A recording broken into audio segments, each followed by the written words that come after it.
Bonjour à tous, j'espère que vous allez bien. Bon, alors aujourd'hui les amis, on va commencer avec ce qui s'est passé hier soir. François Bayrou nous a rendu visite sur LCI. Oh là là, on en a de la chance. Il est encore Premier ministre celui-là. Et ma théorie personnelle, c'est que si il est venu hier soir sur LCI, c'est pour m'énerver personnellement. Mais oui, c'est sûr, c'est ciblé. C'est pas les 64 ans qui me choquent. Travailler plus.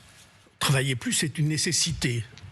Il n'y a aucun moyen de s'en sortir, ni pour le niveau de vie, ni pour la production du pays, que d'avoir de plus en plus de gens qui travaillent. Non, mais j'en ai marre, ils m'ont saoulé. Attendez, il est quelle heure là ? Quelqu'un peut me donner l'heure ? Ah bah c'est bien ce que je me disais, François. C'est pile l'heure d'aller se faire foutre. Sérieusement, il faut travailler plus, travailler plus, travailler plus. Au moins, Sarko, il voulait nous travailler au Karcher. Mais il y avait un peu de respect, il restait quelque chose. Il nous disait travailler plus pour gagner plus. Bayrou et la Macronie, ils ne se sont pas cassés la tête. Ils ont enlevé le pour gagner plus. C'est devenu juste travailler plus. Et j'abuse même pas les amis. Oubliez pas qu'ils veulent nous faire travailler un jour de plus par an gratuitement. Bon, mais ça ce n'était rien. La mise en bouche. Le gros morceau de la soirée, c'est quand François Bayrou de Secours s'est mis à utiliser les exacts mêmes mots que Éric Zemmour. Je ne crois pas que ce soit mieux d'être métissé que de ne pas l'être. Je pense que les apports étrangers sont positifs pour un peuple à condition qu'ils ne dépassent pas une proportion. Je pense que la rencontre des cultures est positive. Mais dès l'instant que vous avez le sentiment d'une submersion, de ne plus reconnaître votre pays, de ne plus reconnaître les modes de vie ou la culture. Dès cet instant-là, vous avez rejet. On y est en France, selon vous ? Est-ce qu'on y est en France, oui ou non ? On approche. En tout cas, c'est dans cette zone qu'on se trouve. Et un certain nombre de villes ou de régions sont dans ce sentiment. Ah d'accord. Mais c'est Retailleau ou François Bayrou là qui parle. Qu'est-ce qui se passe ? C'est chaud les amis. Le Premier ministre vient de nous faire un dérapage à droite. Un dérapage bien à droite. Bon, heureusement, 2 heures plus tard, sur le même plateau, on a Manuel Bompard qui est venu rétablir un peu d'équilibre dans la force. Ah bah parce que là, on a atteint un niveau catastrophique. Proche d'un sentiment de submersion. Comment vous entendez Je ça ? trouve ça extrêmement choquant, que ça ne correspond pas du tout à la réalité. Vous savez, aujourd'hui, les personnes immigrées étrangères en France, c'est moins de 7% de la population. Bon, alors vous pouvez considérer qu'à 7% de la population, on est dans une situation de submersion, mais je ne crois pas du tout que ce soit Pourquoi est-ce qu'il la dit réalité. Ça Pourquoi est-ce qu'il dit ça ? C'est un message pour quelqu'un ? Je crois que tout le monde a à peu près compris que M. Bayrou est aujourd'hui en sursis. Et que donc il cherche à acheter un peu de sursaut pendant quelques jours de plus, et donc sans doute qu'il espère convaincre ici le Rassemblement national de ne pas le censurer, et puis dans la même émission quelques minutes plus tard il dit quelque chose en espérant peut-être que les socialistes ne le censurent pas, mais sauf qu'à la fin, au bout d'un moment, il va falloir sortir de cette ambiguïté. Exactement, j'ai le même avis que lui. J'en suis sûr et certain que François Bayrou fait du pied à l'extrême droite pour ne pas se faire censurer. C'est dingue, la dernière fois, il faisait du pied aux socialistes et maintenant il a changé de pied. Mais t'as combien de pieds, François ? C'est fou. Bon, et ce matin, c'était au tour de Mathilde Panot, présidente du groupe LFI, s'il vous plaît, mesdames et messieurs, de s'occuper du cas François Bayrou, de ce qu'il a dit. Ah, et je vous l'annonce, elle n'est pas contente. Mais je crois qu'un Premier ministre ne devrait jamais dire ça. Je rappelle que le peuple français s'est mobilisé massivement en juillet dernier pour priver l'extrême droite du pouvoir et ainsi sauver la République, en indiquant très clairement que le peuple français ne voulait pas se laisser diviser sur les questions qui sont sans cesse agitées par l'extrême droite, et utiliser directement les mots que, par exemple, Zemmour utilisait lors de la présidentielle est indigne d'un Premier ministre.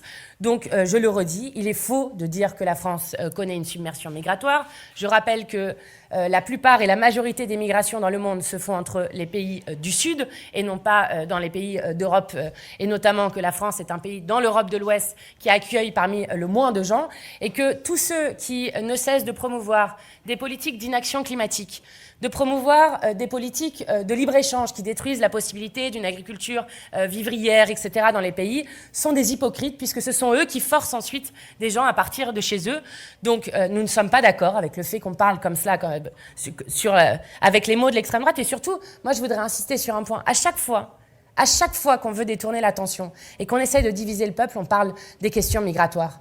Mais quand vous regardez par exemple les cahiers de doléances des Gilets jaunes, vous savez à combien de fois arrivait l'immigration? Il y a des chercheurs qui ont regardé dans ces cahiers de doléances.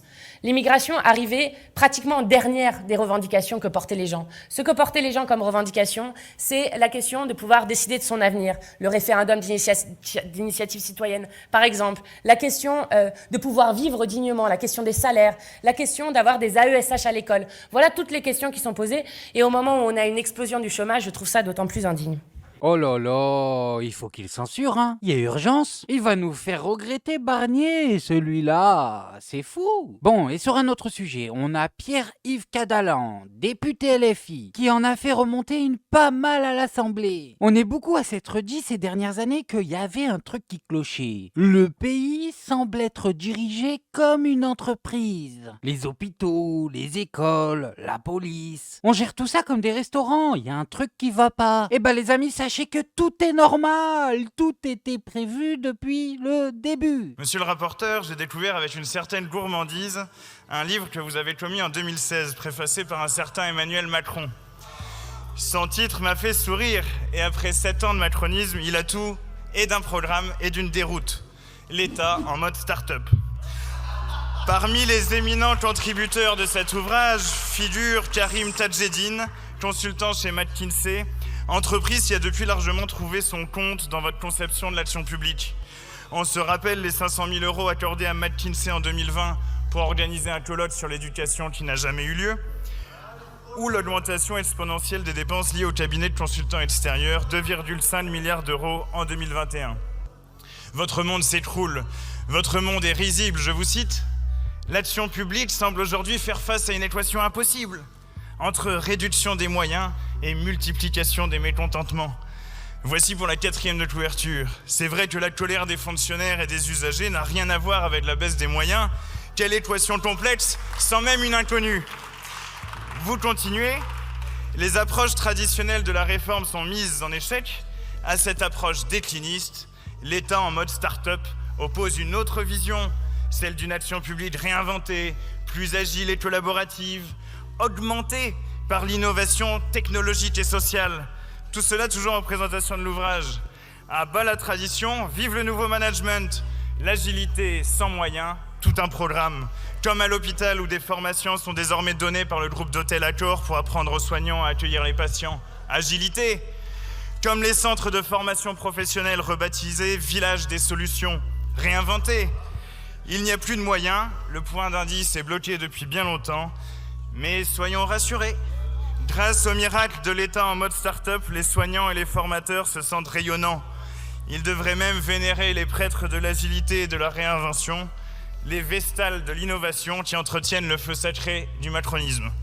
Tout cela est grotesque. Ah, ils nous l'ont bien fait. Ils nous l'ont vraiment bien fait. Ils nous l'ont tellement bien fait qu'ils l'ont écrit dans un livre avant de le faire et ils l'ont mis devant nos yeux. L'État en mode start-up. Incroyable. Pas besoin de lire plus que le titre pour tout comprendre. Bah tu m'étonnes que ça parte en vrille aussi après. Préfacé par Emmanuel Macron, mais on les a mis à la tête du pays. Et les amis, regardez le résultat. Ah bah il est beau l'État en mode start-up. On fait de l'argent sur le dos des gens jusqu'au burn-out. Super. Personne au bout du fil. La médecin du village s'est mise en arrêt maladie jusqu'au 15 février au moins, juste après la visite des gendarmes à son cabinet, réquisition préfectorale à la main, pour la sommer d'assurer ses gardes médicales. Cette décision n'est pas liée à sa récente réquisition qui a simplement été un élément parmi d'autres dans sa réflexion. Cette généraliste avait notifié à l'ARS sa décision de ne plus assurer les gardes par manque de temps. Elle croulait sous les consultations depuis le départ de l'autre médecin du cabinet en juin dernier. Marie s'est retrouvée toute seule pour entre 1500 et 2000 patients. C'était compliqué pour elle parce que c'est fatigant. La mairie a lancé une pétition pour qu'elle reprenne son travail sans assurer de garde. Pétition signée par près de 200 habitants sur les 400 que compte le village. choqués par la situation. Comment peut-on utiliser les mêmes méthodes pour des délinquants et pour des gens qui essayent de faire leur travail au mieux? 3 gendarmes pour... il y avait, je pense, une autre façon de lui dire. Un autre professionnel assurera les consultations 2 jours par semaine les 2 prochaines semaines. Et après, la ville craint de ne jamais revoir sa seule médecin. Ah bah alors là, si c'est pas le comble pour un médecin ça, de se mettre en arrêt maladie, on vit des moments chelous les amis, on vit des moments très chelou. Mais dans cette histoire, personne n'a ciblé le vrai problème en fait. Parce que moi, leur témoignage des personnes en pleine santé, c'est bien beau, mais je vais vous dire la vérité, je m'en tape un rein. Et oui, c'est dur, mais c'est comme ça. Que les gendarmes soient allés chercher la médecin pour la faire travailler apparemment de force. Ok, c'est un sujet, mais ce n'est pas ça qui m'intéresse. Et non, toujours pas. Ce qui m'intéresse, c'est qu'il y a des personnes âgées et ou malades dont la vie dépend de la présence d'un médecin. Ça veut dire que ces gens-là vont se taper des 30, 40, 50 km pour aller voir un médecin, alors qu'ils sont déjà souffrants, et on va les laisser dans la merde. Il n'y a plus de médecin, on peut pas leur envoyer un médecin. Mais dans quel genre de situation on se trouve? On est en 2025 ou en 1400? Des médecins, on devrait en avoir plus qu'il en faut. Un qui part, 2 qui viennent. Une hydre, le délire. On devrait pas faire des économies sur eux jusqu'à les envoyer en burn-out. On devrait les cajoler, les médecins. Ils sont trop importants. Bon, et pour terminer, on va changer de sujet. On va se regarder une petite intervention d'Alma Dufour qui nous parle de qui il faudrait vraiment taxer. Ah ça, je le dis, on apprécie toujours. Est-ce que pour vous aussi, une dissolution vous semble inévitable? Bien sûr. Si c'est pas le départ du président de la République, et je rappelle que plus de 60% des Françaises et des Français veulent le départ du président de la République, il y aura forcément une dissolution à court terme dès qu'elle sera possible, c'est-à-dire après l'été, parce que dans cette instabilité-là, on va pas tenir 2 ans et demi encore comme ça. Mais retour à la case départ, du coup. Mais bien sûr, mais c'est pour ça que tous les cris d'orfraie sur l'instabilité en France sont d'une hypocrisie sans nom, c'est-à-dire qu'on va retourner aux urnes de toute manière, et sur la question de l'impôt sur le revenu, je trouve ça d'une mauvaise foi. Excusez-moi, mais en décembre, la France Insoumise a déposé un amendement justement pour éviter que les Français soient plus imposés à l'impôt sur le revenu, pour régler ce problème-là sur le budget. Vous nous avez pris en otage. Vous prenez les Français qui payent l'impôt sur le revenu en otage et vous dites qu'ils vont perdre du pouvoir d'achat. Mais qui va perdre du pouvoir d'achat là? Les retraités. Les retraités, vous avez estimé que s'ils gagnent 2 000 euros, c'est suffisant et on peut désindexer leur pension de retraite. 2,2% d'augmentation là où l'inflation est à 1,3%. Vous voulez revenir. Vous avez permis non seulement de compenser les effets de l'inflation, mais de leur donner un pouvoir d'achat supplémentaire. Je vous remercie de le dire. Donc oui, c'est pas nécessairement une bonne chose quand vous avez des retraités qui sont à 8 000 euros de pension par an. Je ne suis pas persuadé que ce soit la priorité à l'heure actuelle. Le curseur, il n'est pas à 8 000 euros. On pourrait discuter. Il est à 2 000 euros. Mais le problème, c'est que votre censure a permis une augmentation totalement lissée pour tout le monde. Allez, allez-y. On a voulu taxer 2% du patrimoine de 500 fortunes. C'est-à-dire, on va pas tout leur prendre. Hein. Vous nous avez dit, c'est pas possible, c'est un enfer fiscal. Oh mon Dieu, vous avez taxé tout le monde. Là, vous dites que 2 000 euros, c'est le seuil juste pour désindexer les pensions des retraités. Pas du tout.